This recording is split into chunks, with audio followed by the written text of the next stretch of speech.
why he stayed up there punching. He seemed to start to get the better of Taddeo there in a number of those flurries. So would you agree that Taddeo has good confidence still in submission skills? Oh, without a doubt. I'm sure he's sitting here waiting, but I'm sure Burnett also understands guard and that he is not going to make the most common mistake by wrestlers. He's more of a submission wrestler. And again, he trains, you know, out of the Lion's Den, so he's had big people come after him. He's worked with Shamrocks, and he's worked with Jerry Bolander as well. Jerry Bolander will fight here this evening, and Bolander has been working a lot with Mikey Burnett. The Lion's Den is very high on the skills of Mikey Burnett, who just became a father 5 weeks ago with his first child. I asked him if his young son Matthew was going to be a fighter. He said, I hope not. Now he's working on Taddeo's ribs here with some big punches. And that guillotine choke, really what saved Taddeo, he was able to slip an arm through it. With the arm in there, it disrupts the full pressure going directly to the neck. Keep working. Burnett said when he first came to the Lion's Den, he was all muscle. He was a ground and pound guy, and he's added a lot of technique. But we saw Taddeo there using the heel kick to the back of Burnett. That's illegal. There is no kicking on the ground. You heard Joe Hamilton saying, no. Taddeo will be penalized if he does it again. Well, Taddeo speaks no English and came in with an interpreter and some of his crew yesterday, and they were quick to point out that he has a style similar to Marco Rujas, who was very fierce and a fearsome competitor here in the octagon. And he has proven he can go long distances, but he trains to fit the fight. For this one, and for this fight, he knows it's going to go 12 with the 3-minute overtime, might be 15, and he wants to blow all that energy out in that amount of time. So he trains to go the distance. Burnett, first time we really had a chance to see him, we don't know how long he can go and whether or not, he can perform late in the fight. But coming out of the Lion's Den, I have a feeling he does. We're at the halfway point, Mike. We are at the halfway point. 6.5 minutes in, a 12-minute time limit with a 3-minute overtime. When does conditioning become a factor? It does after every major flurry, when they go out of a controlled pace to one of a flurry pace, and that's more anaerobic. To get a few of those together, you can get winded, and it's harder for your body to catch up. So those are the kinds of things you're looking for. If you can get him to flurry, he's not successful, he gets frustrated, that's a great time to launch an attack. Burnett still trying to work. And he is active. Burnett is active, but he just can't pass Taddeo's guard.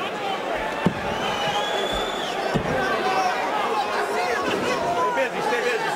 Good effort, gentlemen, good effort. You can hear the referee, Joe Hamilton, again, stay busy. If we get to a neutral point where no one has an advantage, they will stand them back up, the fighters. But Joe has not seen that point come so far, 7.5 minutes in. Well, Burnett is staying very active on top. He's throwing punches. He's not just laying on his opponent, and Taddeo isn't tying him up to keep Burnett from throwing those punches, so Hamilton will let it go. Stay busy. You got to keep busy. The great Hugo Duarte, another fine Brazilian fighter in the corner of Taddeo. Ken Shamrock recently came in to the Lion's Den in Lockford, California from his new career and put some leather to the guys. Mike Burnett and Jerry Bolander, and there's the pause. And both fighters are brought back up to their feet.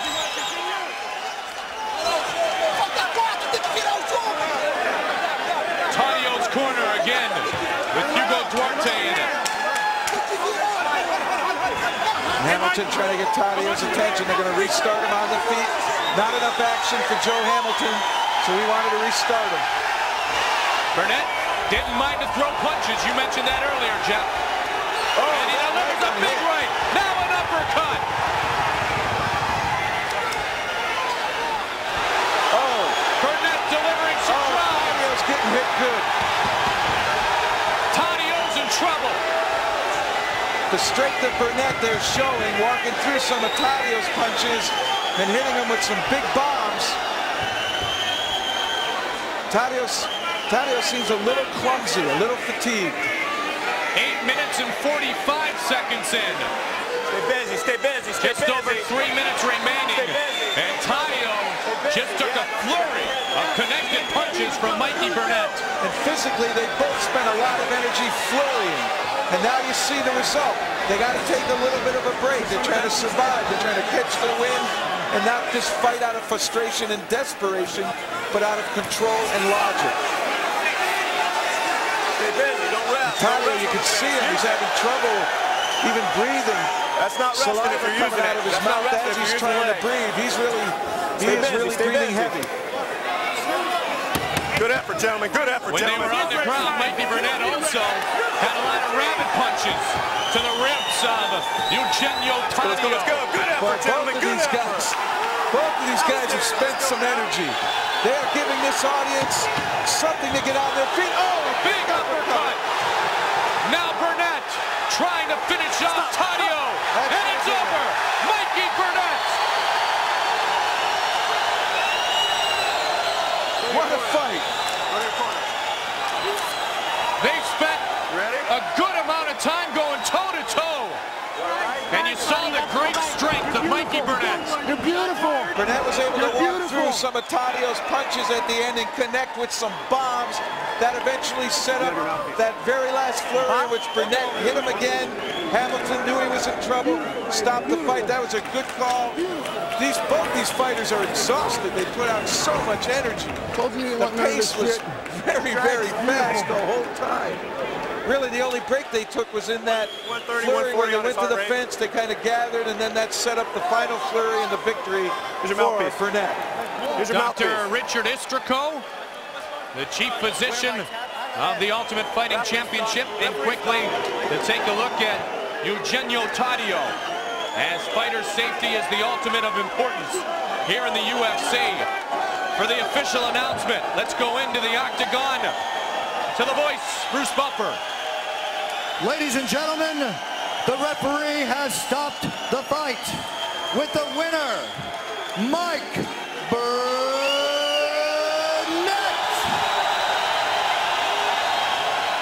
Let's have a big hand for a very game challenger. Another Lion's Den fighter, Mike.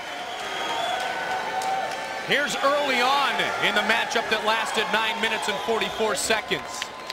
They came out and they just both traded bombs. This is more of a grappling sequence we're looking at here. Nice knee by Tadio. Right back at you by Burnett, and then they opened up. Big bomb by Burnett, and immediately Tadio went under, but Burnett able to sprawl very well. Good wrestling technique to keep him off the double. And then again, they're on their feet, and nice right hand followed by a massive left hook. And the last sequence near the end of the fight, that big uppercut, you can see Tadio right there was stunned. Joe Hamilton moved right in and watched closely. Watching Tadio here, he caught another uppercut. Joe Hamilton stopped the fight.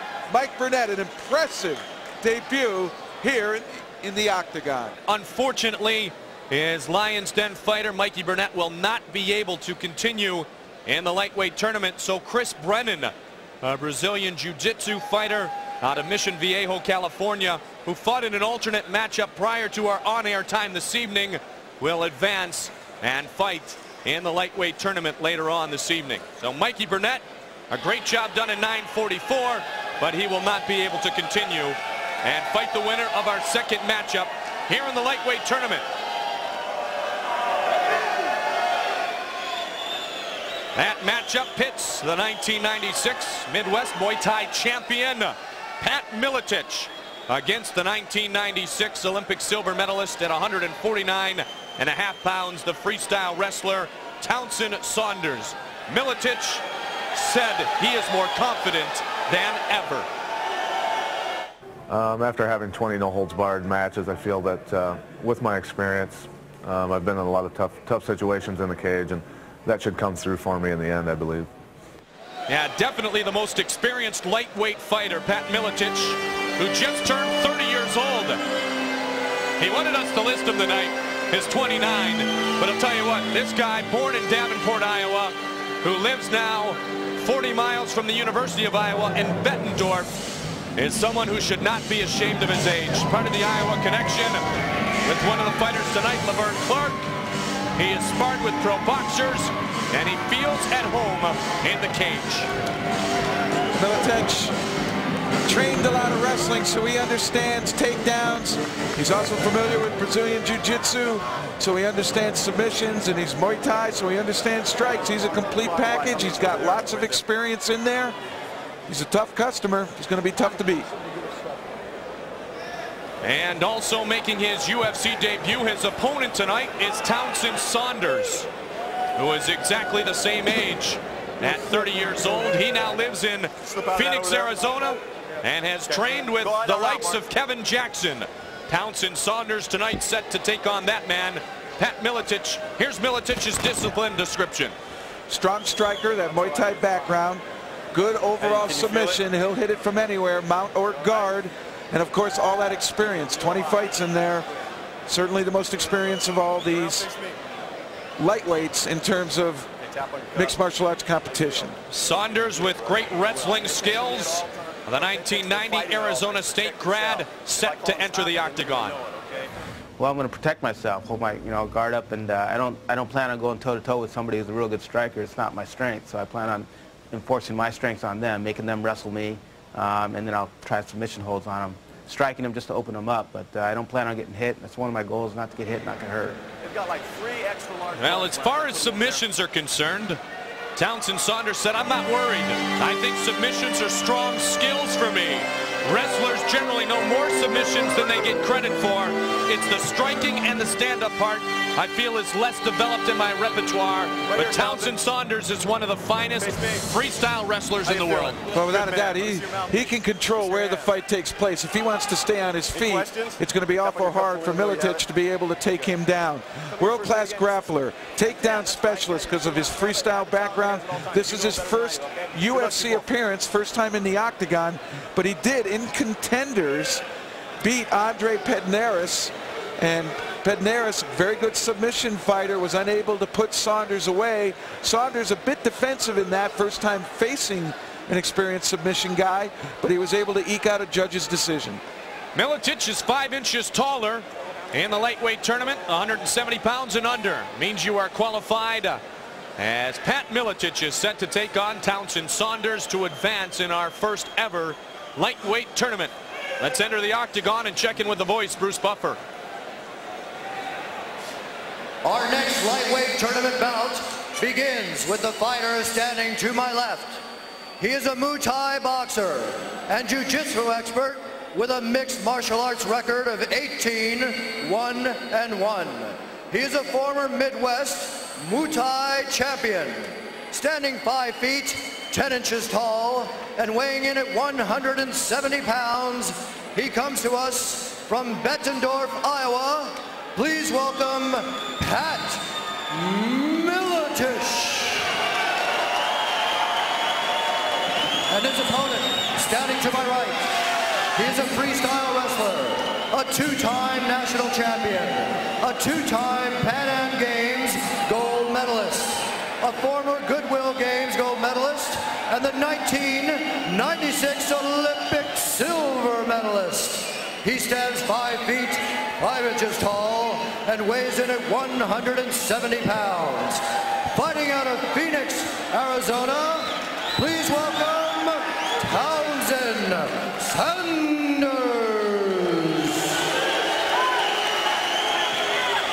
One of the questions, has Townsend Saunders ever really been punched? Pat Miletich talked about that in the pre-show interviews as our alternate referee, Joe Hamilton, is getting set to get it started. You ready?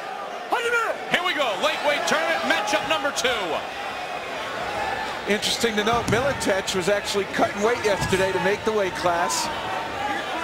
So he's big for this weight class. Saunders weighed in also at 170, but you can see that Miletich looks a little bit bigger.